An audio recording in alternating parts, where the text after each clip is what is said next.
Hello friends, tunakan setting hi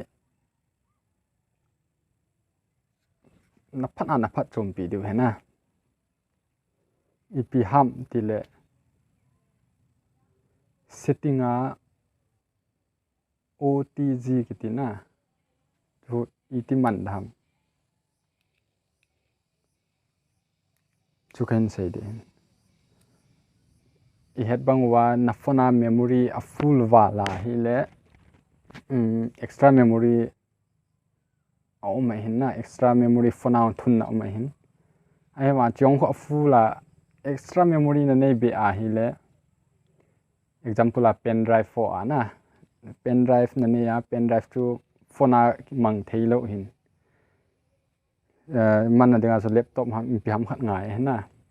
ai wa tu na kan setting hin na phone a pen drive na man thei ding hi iti ham ti le ama sa pena inei diu chu hi le chi hin na phone charger na phone charger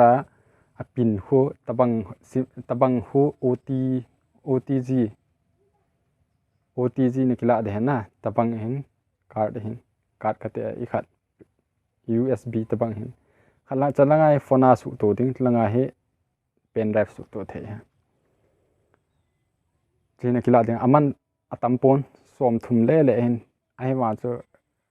ke dinga he apoya poimo he na che video kasim ji a he video kasim ji hi ka koi ji he cho a chela che USB sunga he che memory card 64GB memory card he cha ka thun ji na ai ma thi phone a he kaman thei lo he che direct ki su tu thei lo hi ai ma chi OTG connector hi tena chi chlaya hi ki su tu a hin chi chlaya hi su to jo ten chi pa he hoya su to du ham ti le